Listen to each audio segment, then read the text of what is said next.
Friends, welcome back to my channel. ఈరోజు మీకు ఈ సీరియల్లో ఏం జరిగిందో తెలుసుకోవాలి అనుకుంటున్నారా? అయితే వెంటనే మనం సీరియల్లోకి వెళ్ళిపోదాం. ఇక సాగర్ నర్మదని పెళ్లి చేసుకుని ఇంటికి రావడం చూసిన రామరాజు అలాగే వేదవతి కుటుంబ సభ్యులందరూ కూడా షాక్ అయిపోతారు. ఇక వేదవతి అయితే సాగర్ని తను తప్పు చేశాడని ఇంట్లో ఇంతమంది ఉండగా ఎవరికి చెప్పకుండా పెళ్లి చేసుకోవడం ఏంటి అని చెప్పి ఇక వేదవతి అయితే సాగర్ని నిలదీస్తూ ఉంటుంది. ఇంతలో భద్రావతి అక్కడికి వచ్చి, ఏంటి వేదవతి, నువ్వా ఈ మాటలు మాట్లాడుతుంది?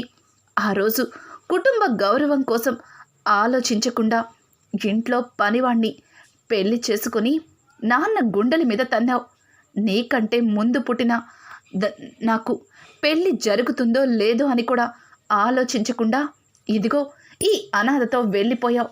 మరి అప్పుడు లేని ఆలోచన ఇప్పుడు నీ కొడుక్కి కలగలేదు అని చెప్పి ఎలా నిలదీస్తున్నావు అని వేదవతిని అడగడంతో ఇక వేదవతి ఒక్కసారిగా గతంలో జరిగిన సంఘటనని గుర్తు చేసుకొని మౌనంగా ఉండిపోతుంది.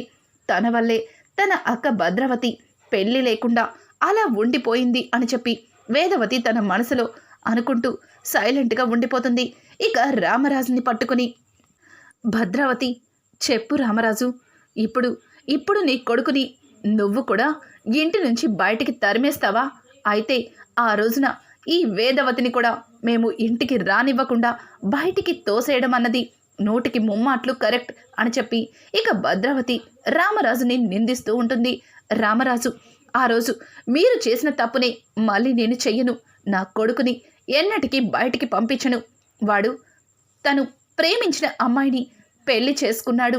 కేవలం నాకు చెప్పకుండా వాడు ఈ అమ్మాయిని పెళ్లి చేసుకోవడం అన్న విషయం ఒక్కటే నా మనసుని బాధిస్తుంది అని చెప్పి ఇక రామరాజు అయితే తన కొడుకు సాగర్ని నర్మదని లోపలికి తీసుకెళ్తాడు.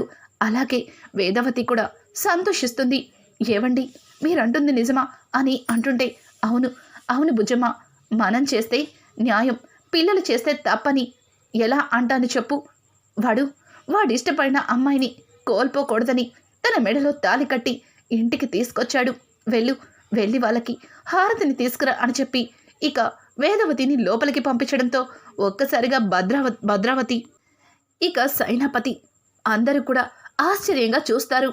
ఏంటి అలా చూస్తున్నారు? నేను నా కొడుకుని ఇంటి నుంచి పంపించేస్తానని ఎదురు చూస్తున్నారా? ఎన్నటికీ అట్లాంటి తప్పు చేయను. నా భార్య పడుతున్న బాధని మరి ఎవ్వరికి కూడా రానివ్వను అని చెప్పి ఇక రామరాజు నర్మద దగ్గరికి వెళ్ళి, చూడమ్మా, ఈ రోజు నుంచి మీ అమ్మ నాన్న మేమే. నువ్వు వాళ్ళకి దూరం అయ్యావని బాధపడకు. ఒకరోజు చూసుకొని వాళ్ళతో కూడా వెళ్ళి మాట్లాడతామని చెప్పి నర్మదకి ధైర్యం చెప్పి లోపలికి తీసుకెళ్తాడు. అది చూసిన సేనాధిపతి, అక్క ఏంటి వీడు అని చెప్పి మాట్లాడుతూ ఉంటే ఇక భద్రావతి ఎక్కడ మన దగ్గర తల దించుకోవాల్సి వస్తుందా అని వాడు ఇష్టం లేకపోయినా మనసు చంపుకొని కొడుకుని ఇంట్లోకి తీసుకెళ్తున్నాడు. ఇది అడ్డం పెట్టుకుని వీడి పెద్ద కొడుక్కి ఎలా పెళ్లి చేస్తాడో అది చూద్దాం పద అని చెప్పి వాళ్ళైతే ఇక లోపలికి వెళ్ళిపోతూ ఉంటారు. ఉన్నట్టుండి ప్రేమ అయితే, అత్త ఆగత్తా, అప్పుడే లోపలికి వెళ్ళి ఏం చేస్తాం? అసలు నిజంగానే ఆ రామరాజు వాళ్ళని లోపలికి తీసుకెళ్తున్నాడో లేకపోతే తరిమి బయటికి తోసేస్తాడో ఎలా తెలుస్తుంది? చూస్తేనే కదా తెలుస్తుంది అని చెప్పి వాళ్ళని అక్కడే ఉంచి జరిగింది చూద్దామన్నట్టుగా అలాగే నుంచుని ఉంటారు. ఇక రామరాజు వేదవతి తీసుకొచ్చిన హారతి పళ్ళాన్ని వారిద్దరికీ ఇప్పిస్తాడు. ఇంకా రామరాజు అయితే సాగర్తో మాట్లాడుతూ, రేయ్ నడిపోడా, నువ్వు ఒక అమ్మాయిని తీసుకెళ్ళి దొంగచాటుగా గుడిలో పెళ్లి చేసుకున్నావంటే నిజంగా నాకు నమ్మకం కలగట్లేదు. అంత ధైర్యం కూడా నీకు లేదు. ఇదంతా నీ వెనకుండి ఎవరో నడిపినట్టుగా అనిపిస్తుంది. నీకింత ధైర్యాన్ని ఇచ్చింది ఎవర్రా? అసలు నువ్వొక అమ్మాయిని పెళ్లి చేసుకోవడం అనేది ఇప్పటికీ నమ్మలేకపోతున్నాను అని చెప్పి రామరాజు అయితే ఇక సాగర్ని నిలతీయడంతో ఇక పక్కన ఉన్న ధీరజ్ ముందుకి వచ్చి, అది నాన్న, అన్నయ్యకి ధైర్యాన్ని నింపి అన్నయ్యకి అలాగే తను ప్రేమించిన అమ్మాయితో పెళ్లి జరిపించింది నేనే నాన్న. ఇందులో అన్నయ్య తప్పేమీ లేదు అని చెప్పి ఇక ధీరజ్ అయితే ఆ భారాన్ని తన నెత్తిన వేసుకుంటాడు. ఒక్కసారిగా రామరాజు ఇక ధీరజ్ని తిట్టి, ఛీ, నీలాంటివాడు నా కడుపున చెడబుట్టాడ్రా. ప్రతిసారి ఇలాగే ఏదో ఒకటి చేసి నా నెత్తి మీద పెడుతున్నావు. ఇప్పుడు ఏకంగా నా పరువునే తీసేసావు. నీలాంటివాడు ఇంకా నా కుటుంబంలో ఉండడానికి వీల్లేదు. వెళ్ళిపో, వెళ్ళిపో, నా గడప దాటి వెళ్ళిపో అని చెప్పి రామరాజు అయితే తన చిన్న కొడుకు ధీరజ్ని బయటికి గెంటేస్తాడు. ఇక ధీరజ్, నాన్న అది అని అంటుంటే, చూడు, నిన్ను మాట్లాడద్దని చెప్పాను, ఒక్క మాట కూడా మాట్లాడద్దు, వెళ్ళిపో అని చెప్పి గట్టిగా అరవడంతో ఇక ధీరజ్ నిస్సహాయంగా ఇంటి నుంచి బయటికి వెళ్తూ ఉంటాడు. ఇక వేదవతి అయితే, ఏవండి, ఏం చేస్తున్నారండి మీరు?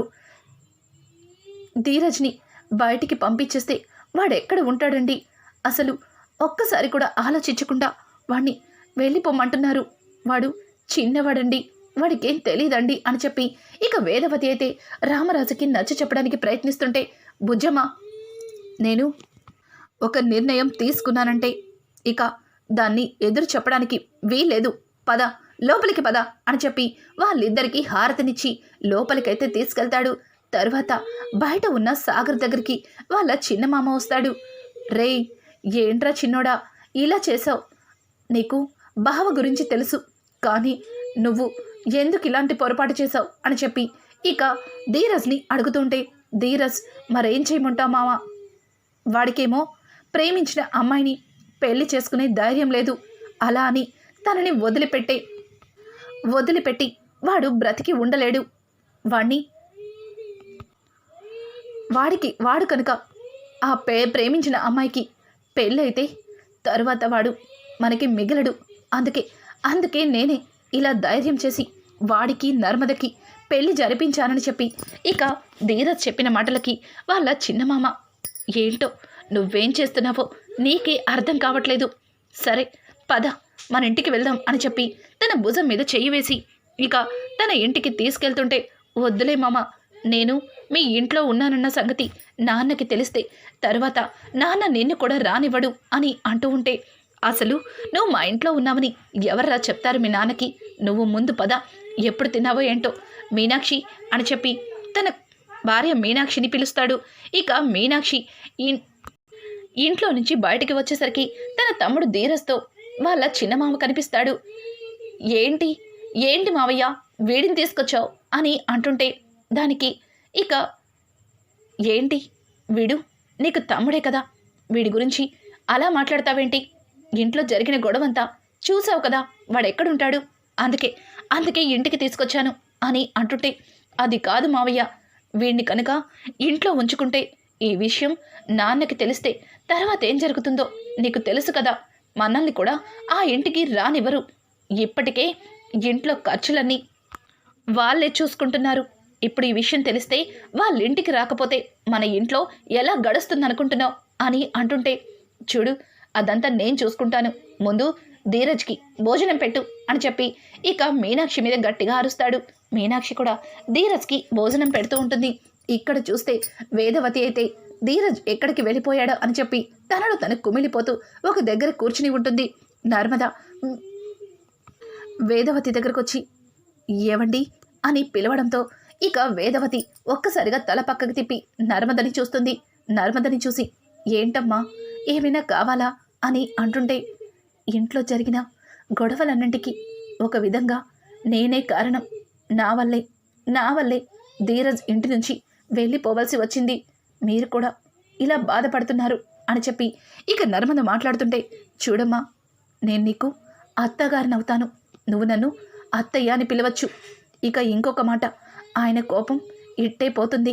ఆయనకి ఏదో ఒక రకంగా నచ్చ చెప్పి చిన్నోడిని మళ్ళీ నేను ఇంటికి రప్పిస్తాను.